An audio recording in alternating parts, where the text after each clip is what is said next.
Why did Lewis Hamilton fail at Ferrari? And is Piastri going to Ferrari? Lewis Hamilton, seven-time world champion, one of the greatest drivers in Formula One history. And in 2025, he finally got his dream move to Ferrari. The tifosi erupted, the headlines screamed. This was supposed to be the fairy tale ending to an already legendary career. Except it's been a disaster. 20 races into the season and Hamilton still hasn't stood on a Grand Prix podium for Ferrari. He's stuck in sixth place in the championship. The car's a mess, the team's under siege from Italian media, and now? Rumors are swirling that Ferrari's already shopping for his replacement. Enter Oscar Piastri, the young Australian sensation currently leading the championship for McLaren. So what went wrong with Hamilton at Ferrari? And is Piastri really about to make one of the most shocking moves in modern F1? Let's break it down. The dream that became a nightmare. When Hamilton signed with Ferrari for 2025, it felt inevitable. He'd spent his entire career speaking about the mystique of Maranello, the red cars, the history, the passion. After 12 years dominating with Mercedes, this was his chance to cement his legacy by bringing Ferrari back to championship glory. The reality has been brutal. From race 1 in Bahrain, it was clear something was fundamentally wrong with the SF25. Charles Leclerc qualified third. Hamilton struggled in qualifying and finished eighth. It wasn't a one-off. Race after race, Hamilton found himself fighting for scraps while his teammate at least occasionally sniffed the podium. By round 2 in China, Hamilton did manage to win the sprint race, giving him his first victory in Ferrari red. The celebrations were massive. Finally, proof that the 7-time champion could deliver for the Scuderia.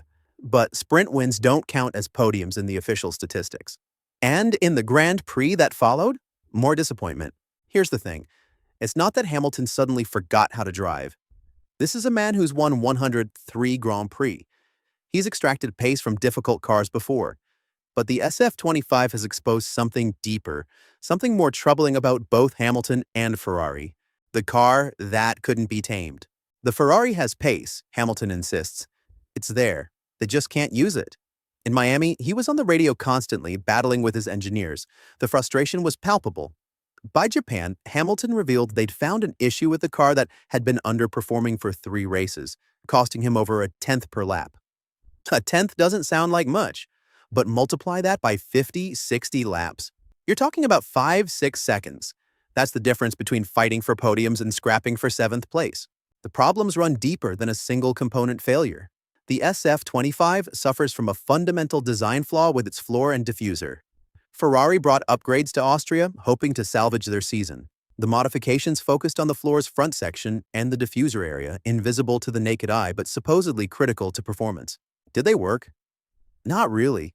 Hamilton posted the 10th best time in practice, trailing by almost a full second. In qualifying, things improved marginally. He managed 4th, his best grid position of the season at that point.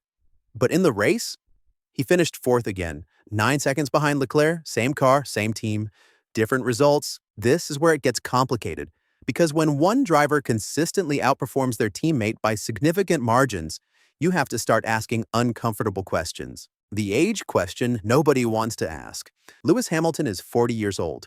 In Formula One terms, that's ancient. Only a handful of drivers have competed at that age, and fewer still have remained competitive. Hamilton himself has defied the aging curve for years, matching and beating teammates half his age. But 2025 has been different. The SF25 requires a specific driving style. It's nervous at the rear. It needs commitment through high-speed corners. The window for tire temperature is narrow. Leclerc, who's been with Ferrari since 2019, understands the car intimately. He knows how to extract its strengths and minimize its weaknesses. Hamilton doesn't have that luxury.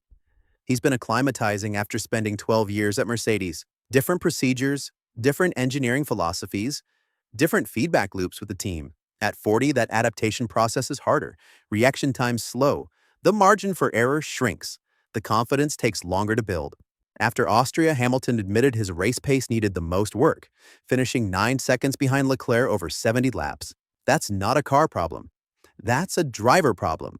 Or at the very least, a driver-car combination problem. There's no shame in it. Hamilton's achievements speak for themselves, but Formula One is ruthless. Performance is everything. And right now, Hamilton's performances aren't justifying the massive investment Ferrari made to bring him on board. Ferrari's impossible standards. Of course, Hamilton isn't solely to blame. Ferrari as an organization has been dysfunctional for years. They haven't won a Constructors' Championship since 2008. Their last driver's title? Kimi Räikkönen in 2007.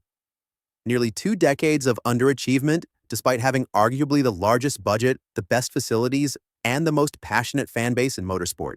The pressure at Ferrari is unlike anywhere else. Ferrari and team principal Fred Vasseur have faced intense pressure from Italian media, approaching the season's halfway mark with their preseason title ambitions emphatically fallen flat. When things go wrong at Red Bull or Mercedes, there's criticism. At Ferrari, there's national mourning. Nay, Hamilton spoke about this in Austria. We continue to pull together and protect each other and block out all the noise. It's an incredible team, but step by step. It can't be done in one go. That sounds like a driver trying to be diplomatic while privately wondering what he's gotten himself into. The processes at Ferrari have been questioned all season. Pit stops have been slow. Strategy calls have been questionable. At Austin, Hamilton praised the team for finally improving their processes, trying something different in qualifying that really, the fact that getting basic procedures right is being celebrated in October shows how low the bar has fallen. The Mexican glimmer of hope. Just when it seemed Hamilton's Ferrari career was destined to be remembered as a cautionary tale, Mexico City happened. Hamilton qualified third, his best starting position for Ferrari, finishing just 0.090 seconds behind Leclerc in second. All year it has taken me to get here, so it's been a serious mountain to climb, Hamilton said after qualifying. There was genuine emotion in his voice. Relief, vindication, proof that he hadn't completely lost it. He promised to be quite aggressive at the start, knowing he had nothing to lose while championship leader Lando Norris had everything on the line. The race itself saw Hamilton fighting hard, briefly running in podium positions before a 10-second penalty for track limits violations dropped him to 8th. Still, the pace was there. Team principal Vasseur called it a good weekend overall, with Hamilton showing strong pace before the penalty. Maybe, just maybe, Hamilton was finally figuring it out. Maybe Ferrari had finally got their upgrades working. Maybe there was hope. Or maybe it was just one good weekend in a sea of mediocrity. Enter Oscar Piastri. While Hamilton struggles in Ferrari red, Oscar Piastri is living his best life at McLaren. 24 years old, leading the championship, 9 race wins, confident, fast, consistent. He's everything Ferrari needs and doesn't currently have. So naturally, the rumors started swirling. Swiss outlet Blick reported that Piastri has already set his sights on Ferrari for 2027, potentially creating a vacancy when either Hamilton or Leclerc's contracts expire. The timing makes sense. Hamilton's contract runs through 2026, with an option for 2027 depending on performance and his desire to continue. Leclerc's deal also expires after 2026, and he's been linked with moves to Red Bull if Ferrari can't give him a competitive car. And 2027 could become a turning point in the driver market, especially after the 2026 regulation changes shake up the competitive order. If Ferrari nails the new regulations and becomes a frontrunner, suddenly those seats become incredibly attractive. If they don't, well, Piastri might be better off staying at McLaren. The Singapore spark. The Piastri to Ferrari rumors intensified after September's Singapore Grand Prix. McLaren secured back-to-back Constructors' Championships, but the race weekend was marked by tension between Piastri and teammate Lando Norris. On the opening lap, Norris made an aggressive move that left Piastri frustrated. The Australian announced his displeasure over team radio about McLaren's failure to swap positions with Norris, who had forced him wide. It came just weeks after Piastri had been ordered to let Norris pass at Monza after a slow pit stop. In the paddock, whispers emerged. Was Piastri unhappy at McLaren? Was he exploring options? Reports suggested Piastri's camp may already be investigating future opportunities outside McLaren, especially after 2026. Ferrari, with their uncertain driver lineup and desperate need for a young superstar, naturally became part of the conversation. Journalist Fabio Marchi reported rumors from the Monza paddock suggesting Ferrari could be looking at Piastri as a potential replacement. Why, it makes no sense. Here's the problem. A Piastri move to Ferrari in 2027 makes almost no logical sense. First, Piastri signed a new McLaren contract in March 2025 that keeps him there until at least the end of 2028. That's a binding agreement. Yes, contracts in F1 have exit clauses, but McLaren isn't going to let their championship-leading driver walk away easily. Second, McLaren is dominant right now. They've won the last two Constructors' Championships.